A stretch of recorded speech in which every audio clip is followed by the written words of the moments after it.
Japanese aggression in the Pacific started years before their attack on Pearl Harbor on December 7, 1941.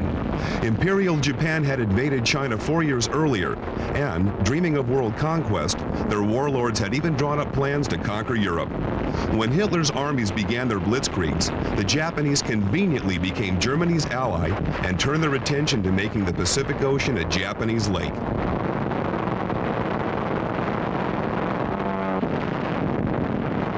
In a wave of simultaneous attacks, Japanese forces quickly occupied Burma, Thailand, the Philippines, and Singapore.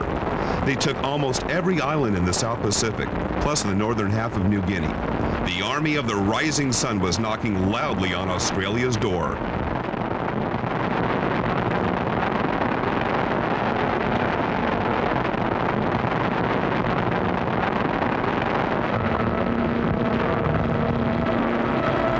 Early May 1942, protected by the best pilots in the Imperial Navy Air Force, a Japanese flotilla steamed toward southern New Guinea to secure the last stepping stone to the land down under. An American fleet intercepted them on the Coral Sea. A historic battle between aircraft carrier fleets ensued. For the first time since naval warfare began, two navies fought an engagement without surface ships ever exchanging a single shot. Even though the Americans lost more tonnage, they turned back the Japanese and bought precious breathing time.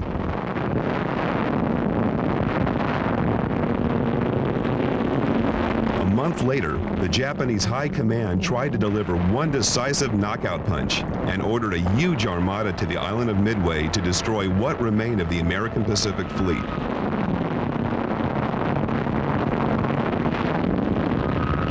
The engagement lasted 3 days, and once again, not one ship fired on another. Although Japanese planes greatly outnumbered ours, we were able to blunt their attacks. Our dive bombers decimated the Imperial fleet by sinking 4 carriers.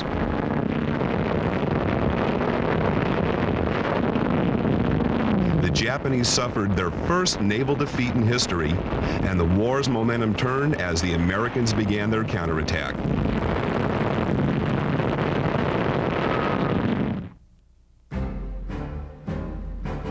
10,000 United States Marines landed on Guadalcanal that same August. Resistance was fanatical. Nearly 25,000 Japanese died defending the island, while we lost fewer than 2,000 men. The fighting lasted 6 months. We had to blast the enemy out of fortified caves that honeycombed the rough terrain. Our bombers softened up enemy positions so our troops could capture each hotly contested inch of land.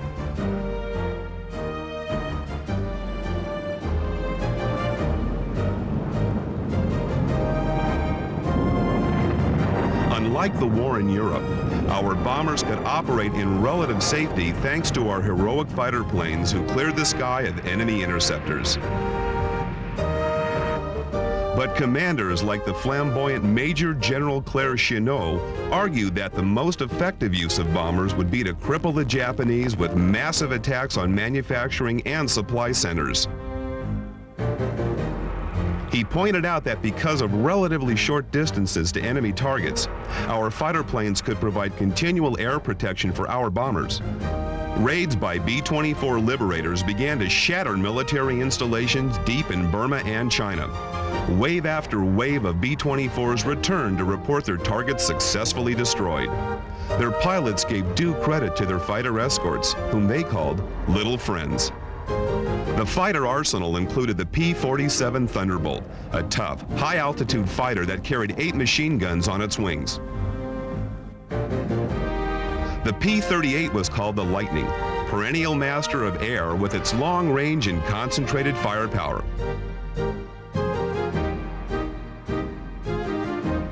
And this is the nearly invincible Mustang, the P-51, the world's fastest propeller plane.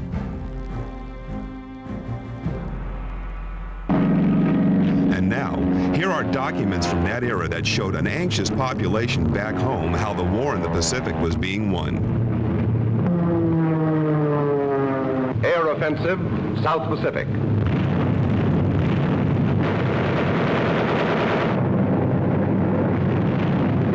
The strategy has been made clear. Islands are airdromes, strong points from which our air power can fan out to sever enemy lines. The Japs know this only too well. Even Domain News Service has stated, whenever the enemies build an air base on an island, our communications and supply with other islands become difficult. Ever polite, the Japs didn't care to say how difficult. Over 100,000 Japs in bases scattered from the marshes to the jungles of New Guinea have been cut off, with no chance of being supplied or evacuated. Once strong military arms, they are now paralyzed, amputated, useless. Our tactics have changed since those desperate, bloody beachhead days at Buna and Guadalcanal, when we spent men, resources, and time trying to take every island by direct assault.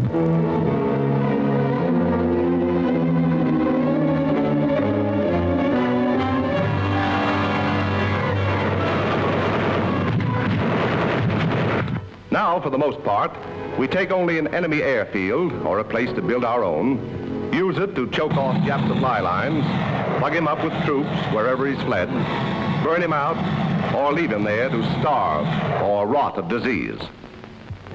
This leapfrogging is infiltration on a gigantic scale, a process that is moving us surely through the entire Jap island screen. From Guadalcanal and the Russells, we bypassed the Japs on Santa Isabel Island and hopped to Munda Point. From Munda, we got to Bella La Vela, jumping over enemy-held Colomdangara. We skipped the nips on Balale and Kahili, as well as Choiseau, in a leap to Augusta Bay. And ignoring them at Buka, we took a 7-league stride to Green Islands, last and northernmost of the Solomons Group. They lie 100 miles inside a Jap-controlled area whose key bases are Buka, Cavite, Rabaul. Fighter planes can fly from these islands to Rabaul in 20 minutes. The Green Islands are a cluster of atolls shaped like a broken ring. The main one, Nissen, is 8 miles long, averages 800 yards in width.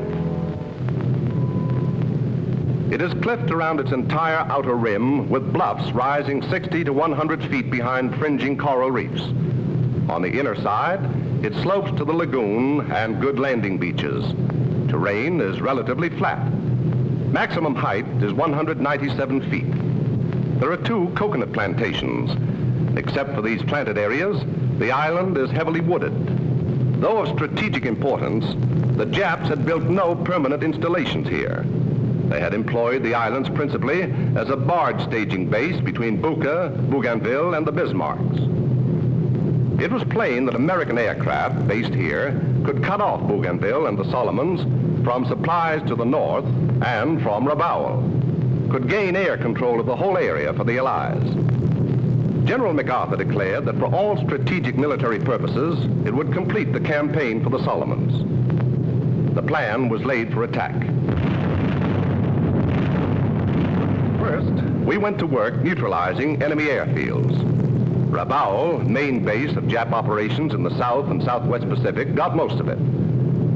In the 2 months before the Green Island seizure, we dropped 2,200 tons of bombs in the Rabaul area.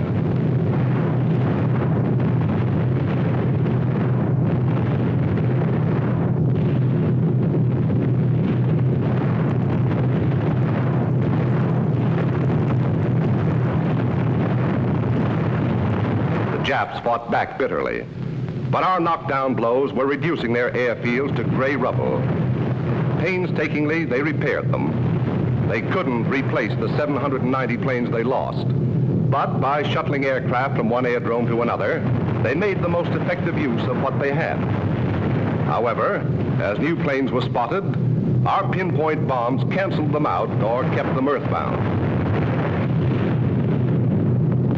By February 11th, we virtually controlled the air above Rabaul. Its principal airfield was so knocked out, they couldn't even launch reprisals against our bases on Bougainville. Couldn't attack our destroyer forces that thrust boldly into Bismarckian waters to shell Cavite and Rabaul.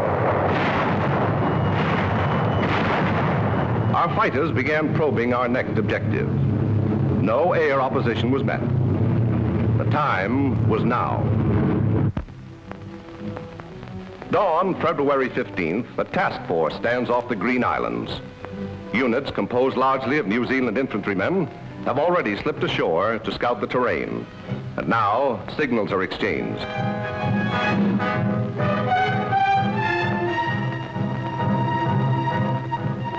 The advance into the lagoon starts at 0700 as minesweepers lead the way. Higgins' boats soon follow, shuttling infantry and communications men to establish first beachheads. While the larger ships maneuver at sea, awaiting their turn to land, 10 to 15 unescorted Jap VALs sweep into attack. AA batteries help 9 of our Army and Navy fighters shoot them down.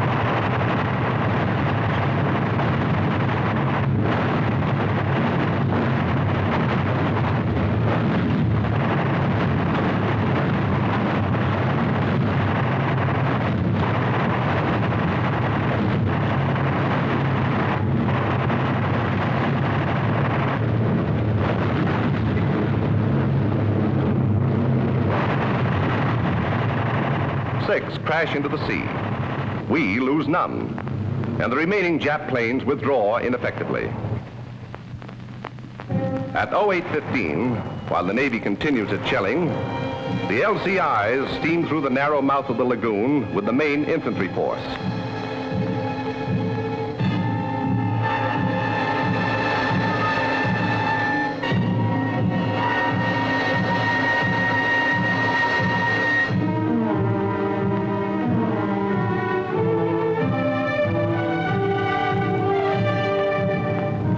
At 0845, the LSTs move into the lagoon. 47 Navy bombers are aloft to cover the landings and assist against possible counterattack, but they are not called. On the way in, enemy shore positions are fired with 40mm and 3-inch guns.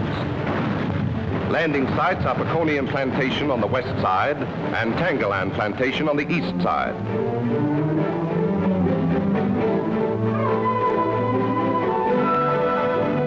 By 0915, the LSTs are run up to the shore.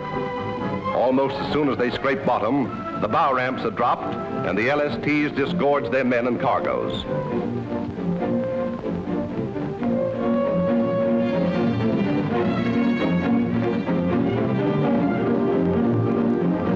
More than 70 Japs are known to be on the atoll, and the dense undergrowth offers perfect concealment.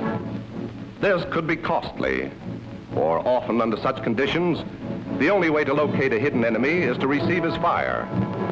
These men know this, but it doesn't delay their business of hacking an airbase out of an island jungle. Work gets underway, while ammunition is carried ashore and the New Zealand troops start combing for Japs. At 0945, 3/4 of an hour after the landing, surveyors are marking off a fighter strip.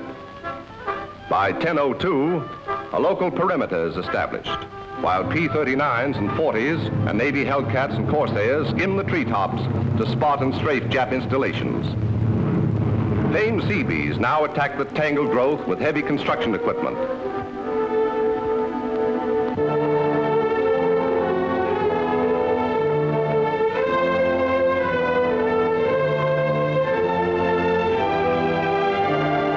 Bulldozers smash ahead in the first drive to clear an area for the runways.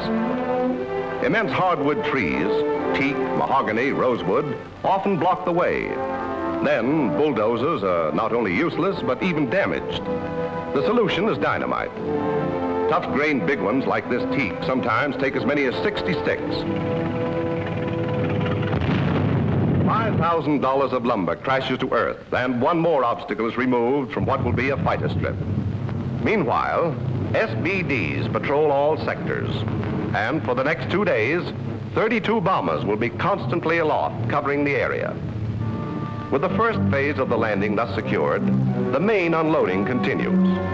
By nightfall of this first day, Seabees will have smashed landing ramps out of the steep coral banks, will have put 2,500 tons of material ashore. They will have built 4 miles of roads for travel of all vehicles, from jeeps to 37-ton steam shovels. And work of another sort continues as Anzac patrols start systematic searches to track down and liquidate the Japs.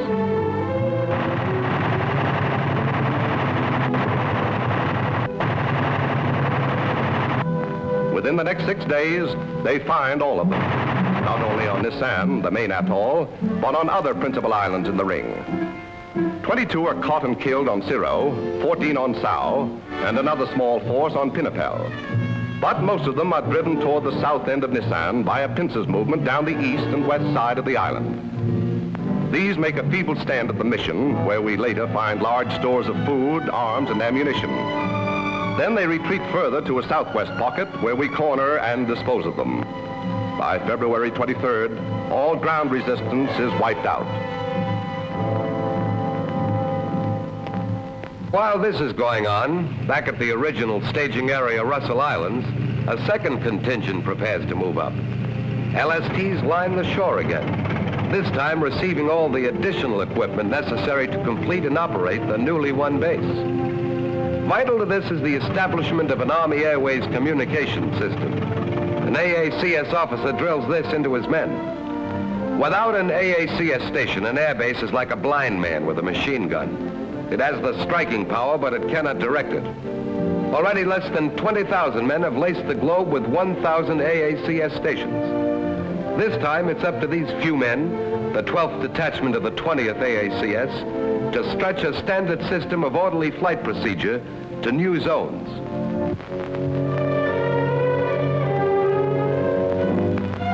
The day is bright. The water is blue and smooth. The South Seas are as men dream about them.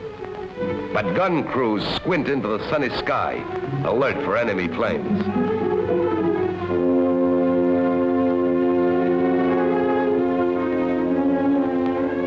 For 3 days, the LSTs parade their tethered barrage balloons up the Solomon Slot, unmolested.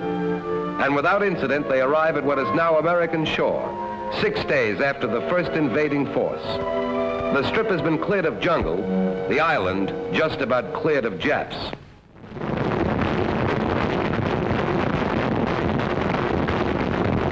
The Navy's bombardment of enemy ground positions was relentless and deadly.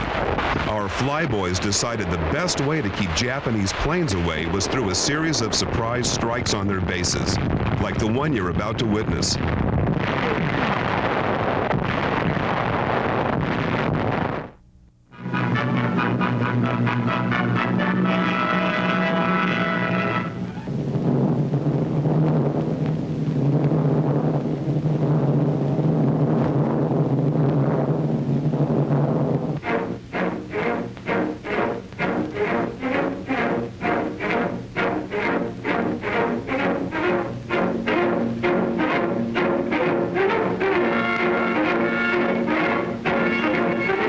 Is approximately 550 miles from Port Moresby. It's a long way.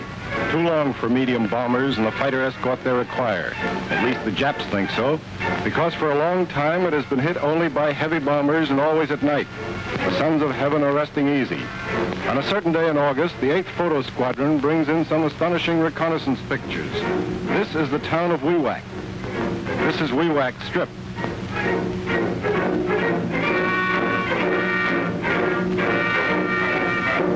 This is the Borum Strip, and it is crowded with airplanes, fighters, bombers, sitting wingtip to wingtip.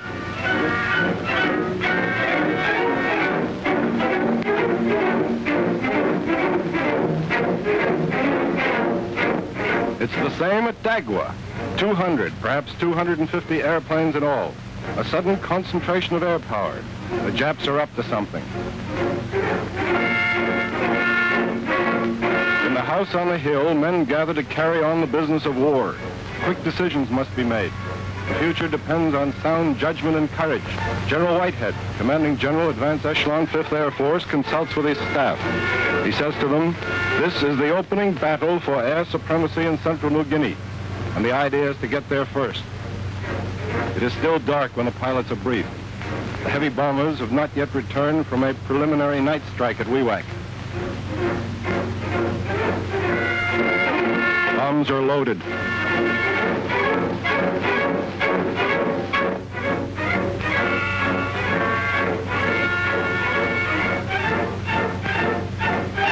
Machine guns are checked.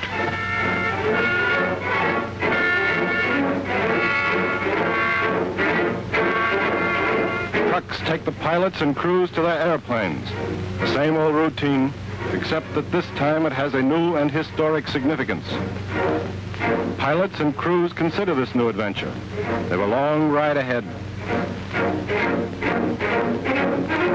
Colonel D.P. Hall leads the 3rd Attack Group. Pilots are ready, waiting. The ground crews have done their jobs. Now it's up to them.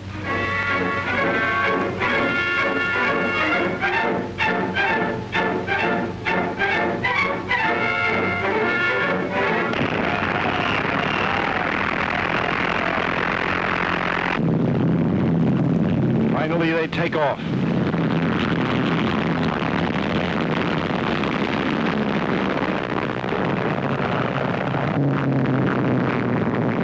This is the road to Wewak, and these are the travelers. Mitchell medium bombers. That's right, mediums. The unexpected is about to happen. Courage born of sound judgment dares to use the weapon of surprise. Wewak is to be bombed and strafed by medium bombers. How will they get there? Let's just call it a secret weapon.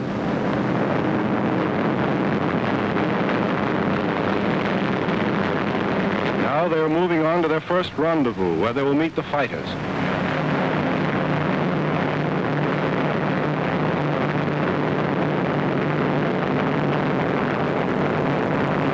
There they come.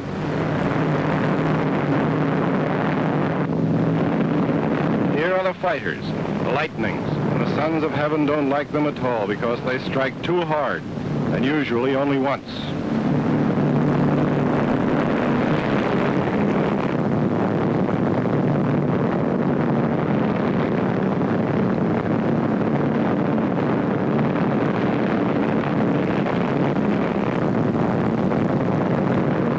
They have met now, and together they move on inexorably to their second rendezvous, Wewak.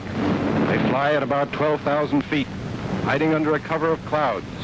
About 15 miles from Wewak, they drop down to treetop level, picking up speed. Now they're close to the target. The 3rd Attack Group leads the way in. They climb over a small ridge, and there before them are the strips of Wewak.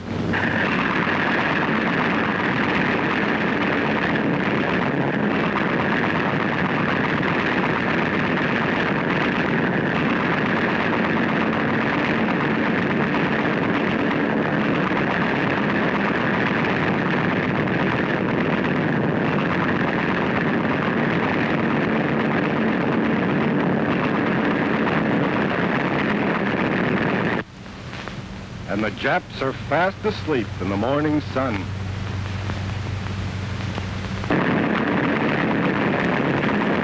Fighters keep constant watch.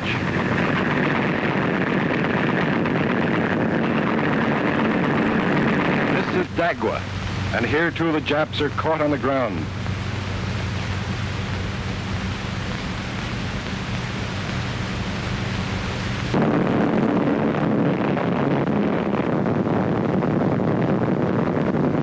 Matter of seconds, and the strips of Wewak and Borum are covered with a pall of black smoke rising in columns above 1,500 feet.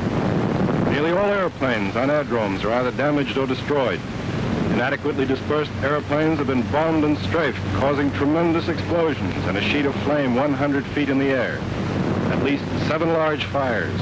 And again, nearly all airplanes believed either destroyed or damaged. The sons of heaven are wide awake now, but it's too late. Not a single Japanese airplane gets off the ground.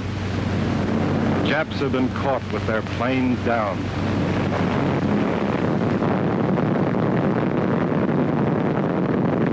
And so the road back. It's a long way, 1,100 miles round trip, as far as a mission from England to Western Germany or from Africa to Northern Italy. But the weather is clear, ceiling and visibility unlimited, particularly over the target.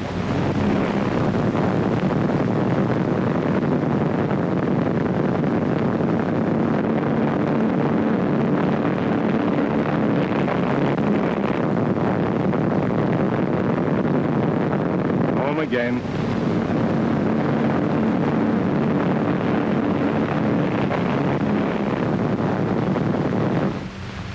Colonel Hall is justifiably proud of the 3rd Attack Group. The ever-present Red Cross provides something to eat and a cold drink. Flyers are always hungry.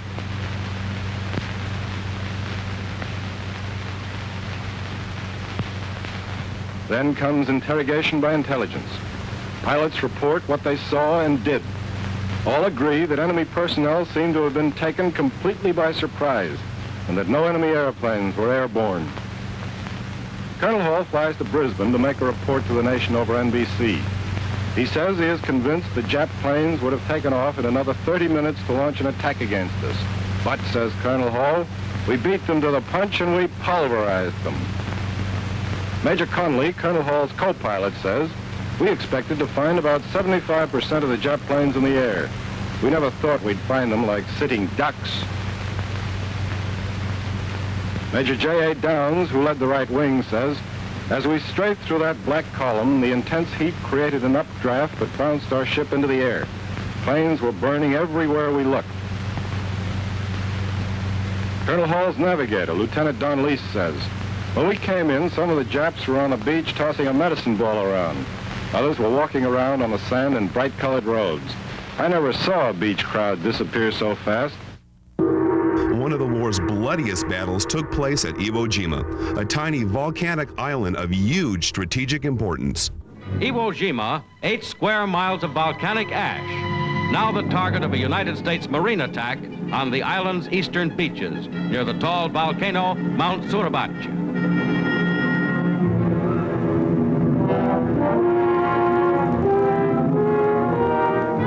Warships of the massive American Fifth Fleet gather off Iwo. By sea and by air, Iwo Jima is subjected to more than 70 days of bombardment, the heaviest of all on the last 3 days before the landing.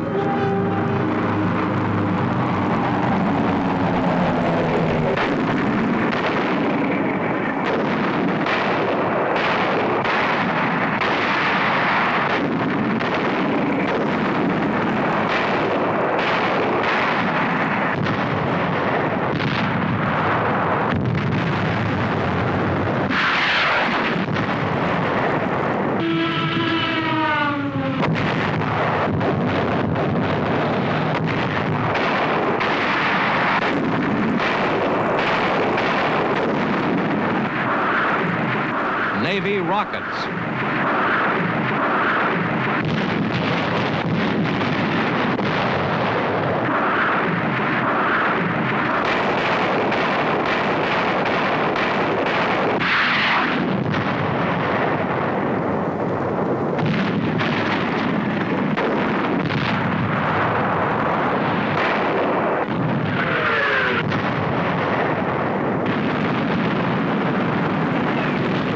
Landing craft is hit by enemy shells, leaving wreckage and dead.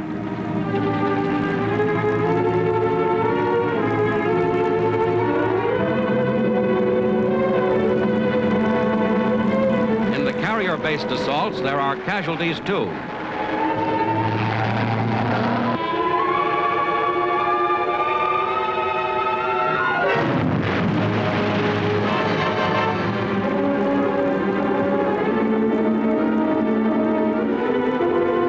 The pilot is thrown clear. Despite heavy seas, he stays afloat, waiting rescue by a destroyer.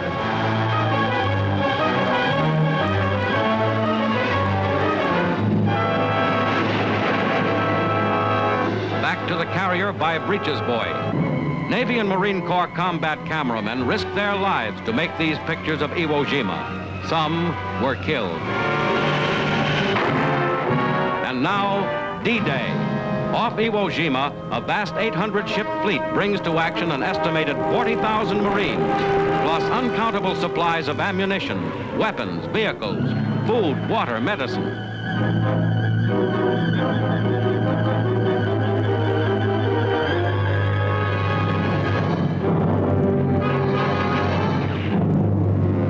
Planes lay smoke screens. The moment of assault draws near.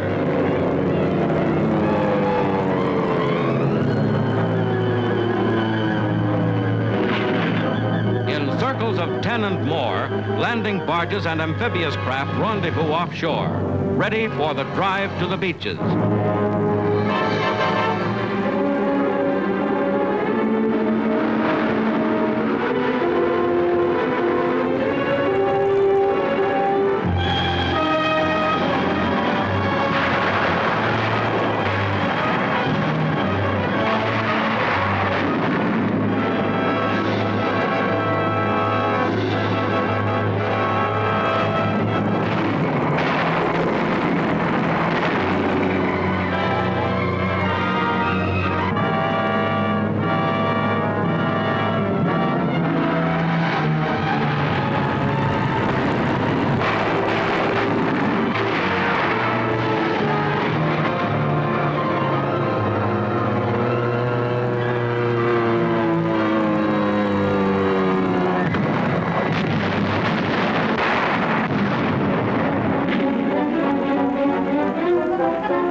keep coming despite cruel losses to seize an initial foothold on the shifting black volcanic ash of the beach.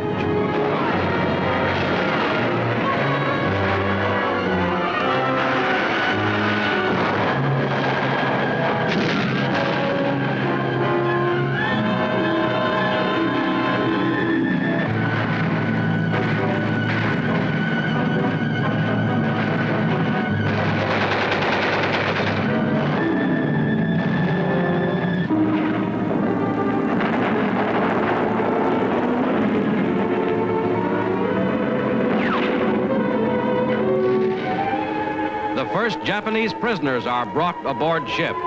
In the first 16 days, 14,500 Japanese were killed on Iwo.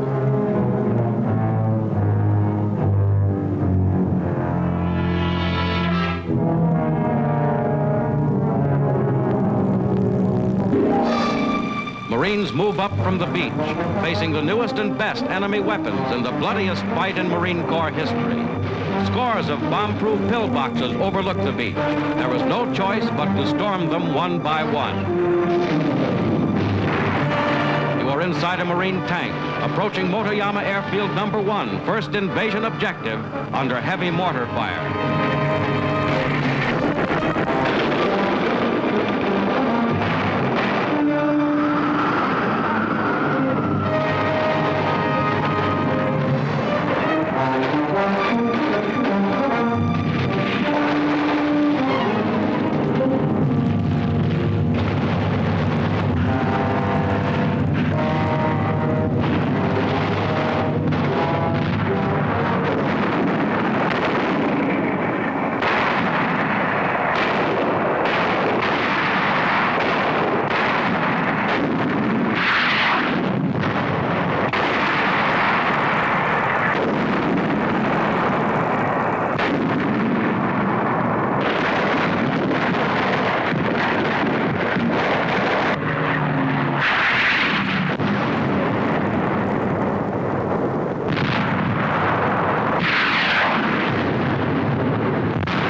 Backing up their comrades come Marines of the 3rd Marine Division. Never before in this war have so many men, perhaps 70,000, fought so bloody a battle for such a limited area.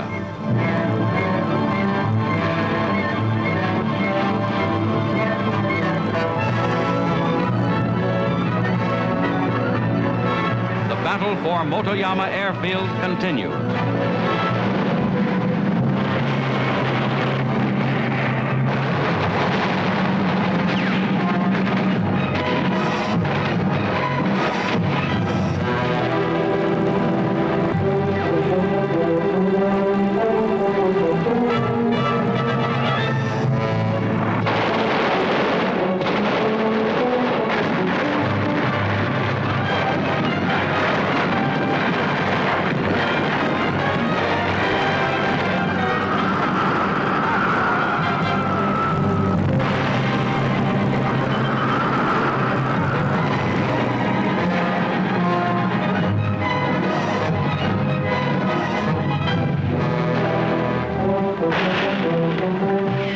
Inspects enemy weapons at one of Iwo's concrete-lined dugouts.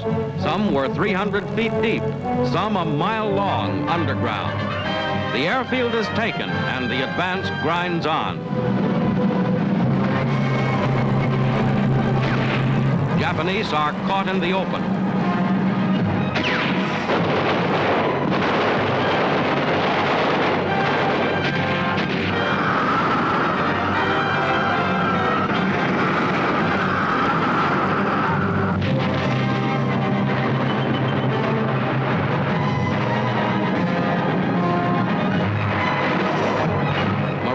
Move ahead in a battle that outranks any ever fought in the Pacific. Iwo Jima, in its first 15 days, has cost 2,050 American dead. Closing in on Mount Suribachi on Iwo Jima, the 5th United States Marine Division fires on Japanese gun emplacements studding the mountain.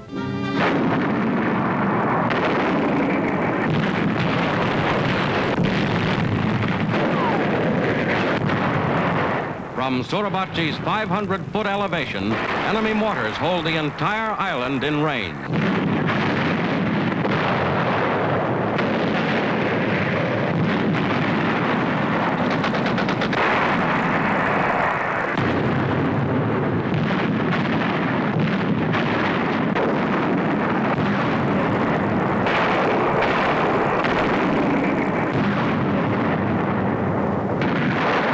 The Navy backs up land artillery, giving cover to the 40,000 Marines fighting on shore.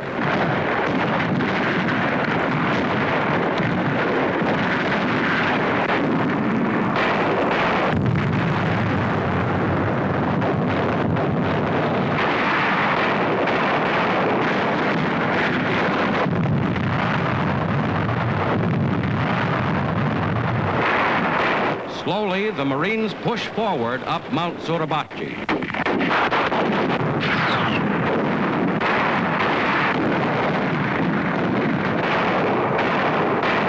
With enemy bullets inches overhead, wounded are cared for by medical corpsmen.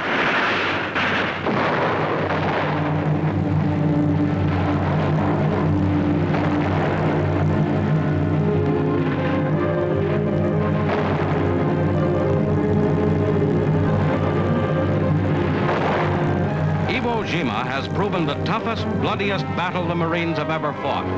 To win this tiny 8-square-mile area, 4,000 of them have died, and 20,000 Japanese.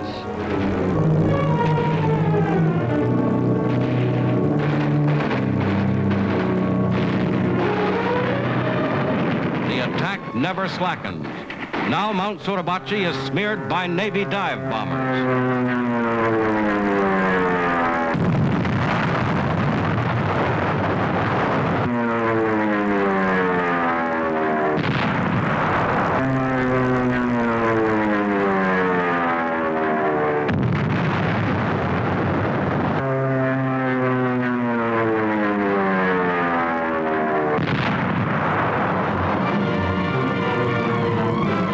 The Marines advance. The Japanese defenders of Iwo were select, specially chosen men, fighting with their army's newest weapons and every advantage of terrain in their favor. Their fortress caves, saturating the island, are wiped out by high explosive.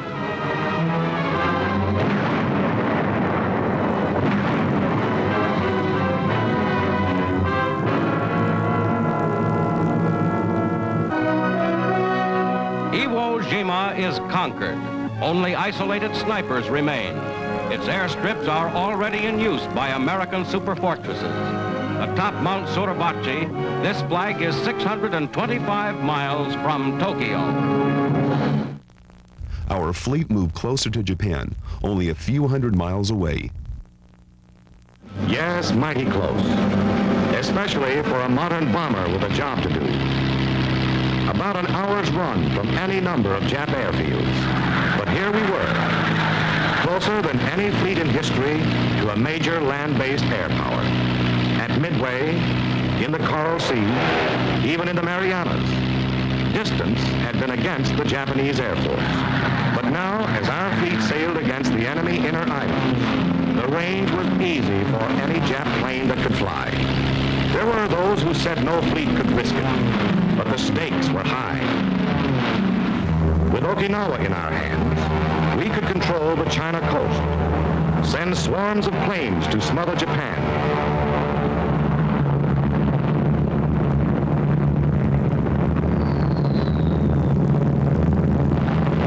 We were reaching for the throat of an empire. The risk must be taken. On the island of Okinawa, 5,000 miles from San Francisco, the earth shook from a fearful pounding by our ships and planes.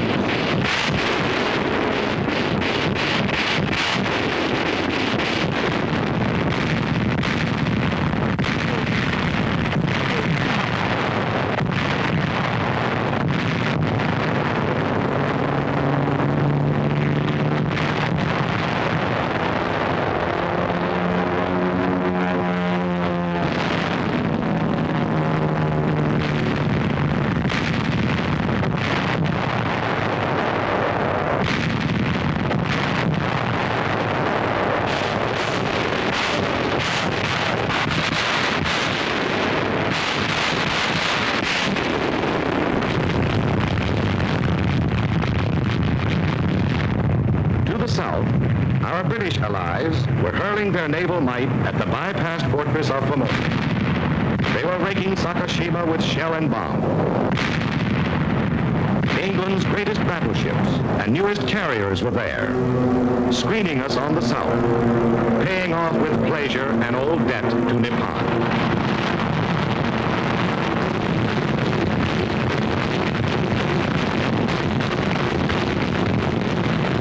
On the northern flank, Admiral Mark A. Mitcher's tireless Task Force 58 stepped up its 2 weeks old aerial assault on Kyushu and the enemy home islands.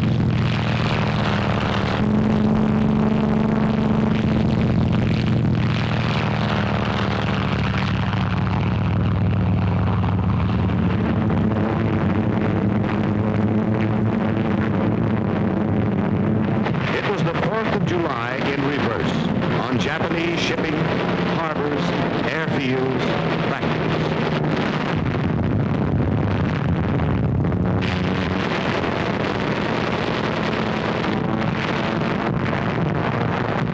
There's a Jap carrier in trouble.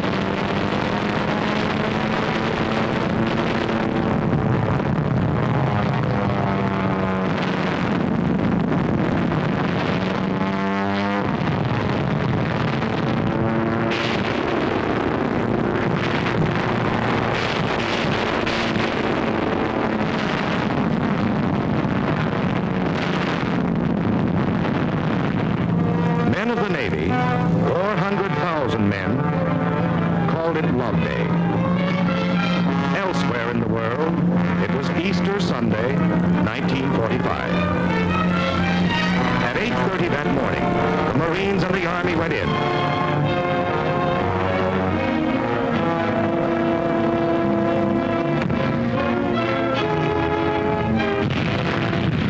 $100,000 Yanks were rattling the lock on Japan's front door. They were plowing sacred soil with American boots, tractors, tanks. The first 7 days were battling, mysteriously quiet. Ashore, Army and Marines pushed steadily forward, looking for an enemy which had vanished.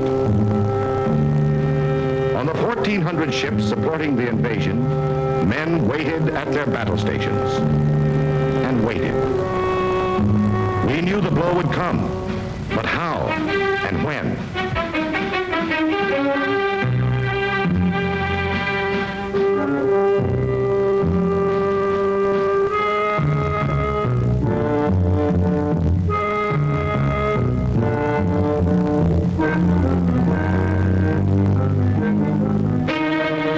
Struck.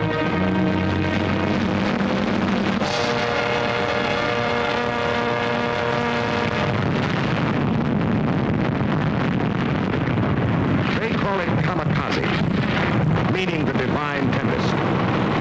We call them suicide planes, manned by pilots wearing the ceremonial red sash of the kamikaze corps. They specialize in one-way trips.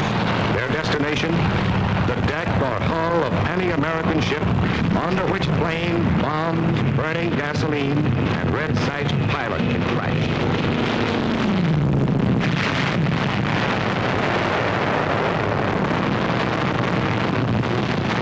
Japan's secret weapon was no secret to our gunners or our flyers, who for months had been tinting the far Pacific with those same red sashes. But now, to meet our latest challenge, our deepest thrust, there rose every plane that could fly, new or old, from the very heart of Japan itself.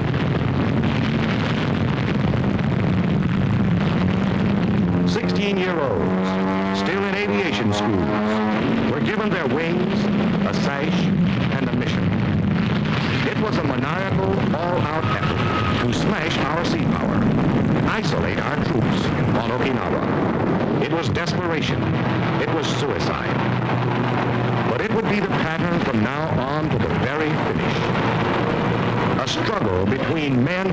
to die, and men who fight to live.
Hundreds of land-based planes streaked low over the sea at our carrier.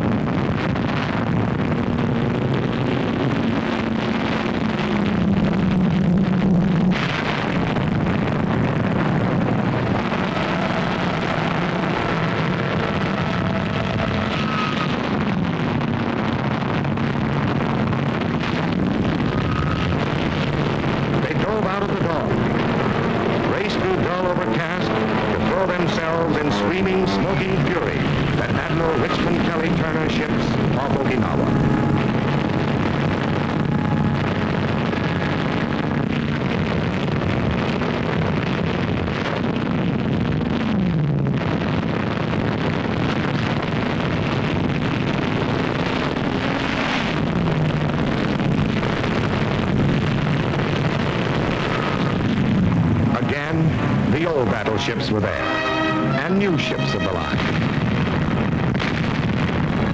And a rugged little man named Ernie Pyle. There was no retreat. This was the fleet that came to stay, that had to stay.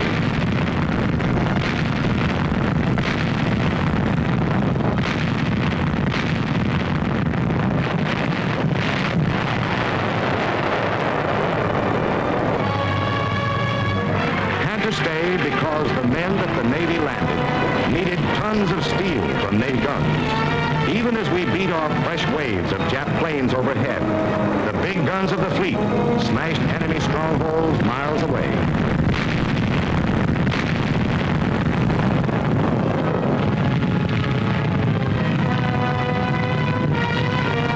Had to stay because our men advancing through the rice paddies and over the steep ridges had to have close air support from the baby flat tops. In the air control room aboard the command ship, strike upon strike was ordered.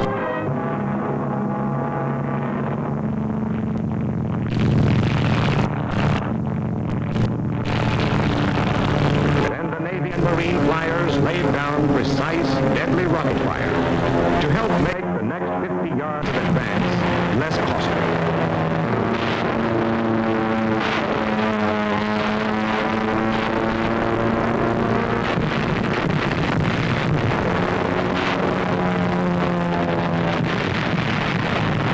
This was the fleet that had to stay because always the stream of supplies to those troops must be steady and huge. A bridge of ships was thrown across the Pacific to bring our men more food, more medicine, more ammunition.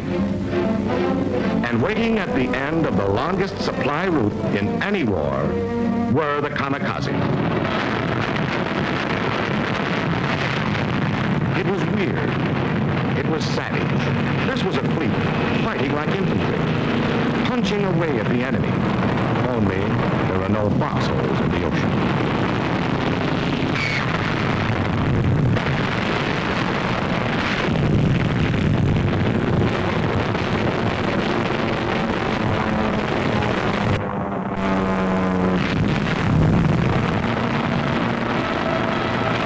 March 18th to the 21st, 556 Japanese planes destroyed.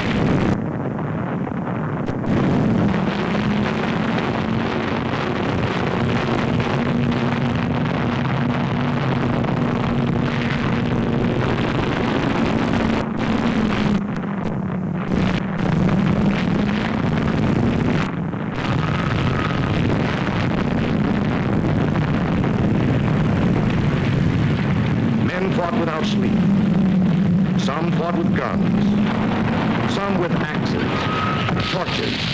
Some with fire-smothering foam.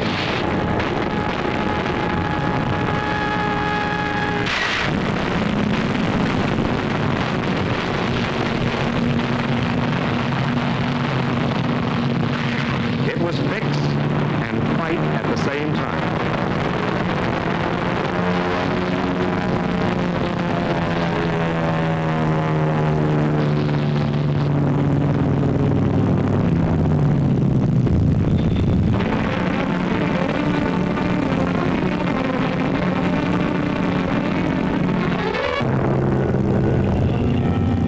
Many fell at their battle stations, and some were buried.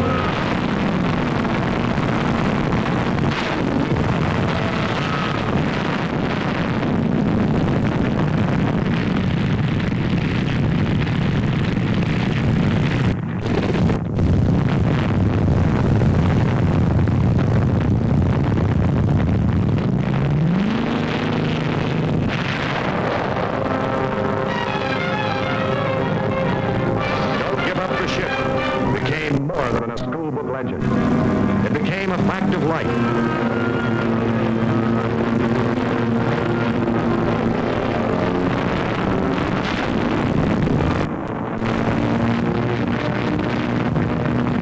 April 13th brought more planes and shocking news. Between attacks, weary men, afloat and ashore, paid honor to the beloved figure in the blue Navy cloak. Said farewell to the father of the modern American Navy.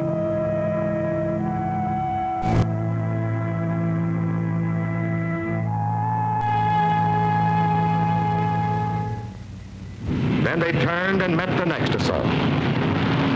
During 3 fabulous months, thousands of aircraft were hurled against our ships. But only 10% ever slipped through our air patrol. Yet the siege by air went on. The Japanese beast still spat zeros. April 6th, 277 enemy planes shot down. April 12th, 100 planes. May 3rd, 97.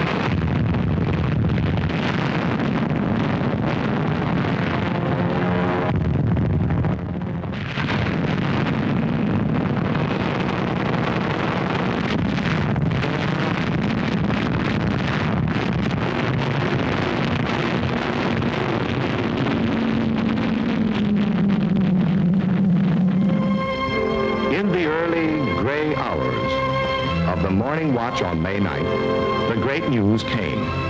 VE Day in Europe.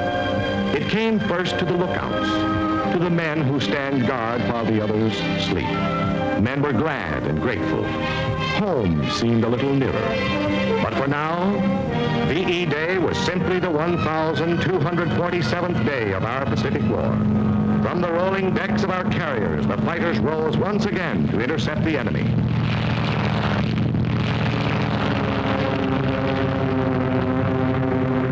On the cruisers and destroyers and battleships, our heavy batteries once more leveled against the Jap-studded hills of Okinawa. The barking 20s and 40s sent streams of fiery lead into the world's last alien sky. May 12th, 164 Jap aircraft down.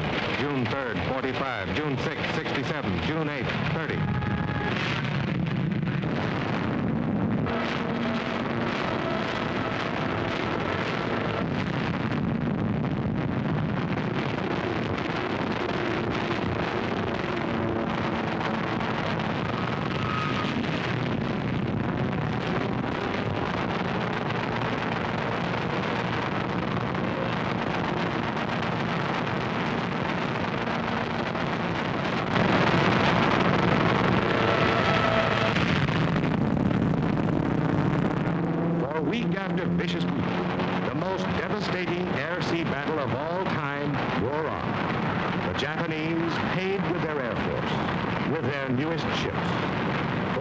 1,232 planes.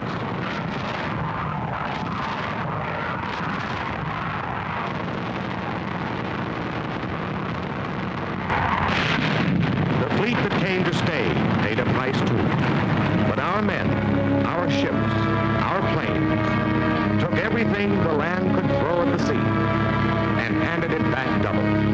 The question, could a fleet stand up against the massed fury of land-based planes, got an emphatic answer from the men who fight to live, from the fleet that came to stay.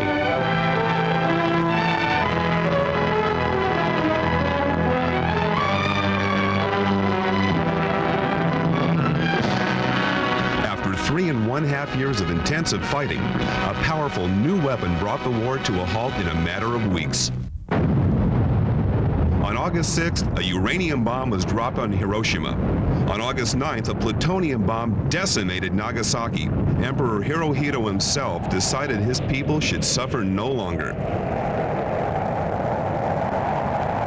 The war was over.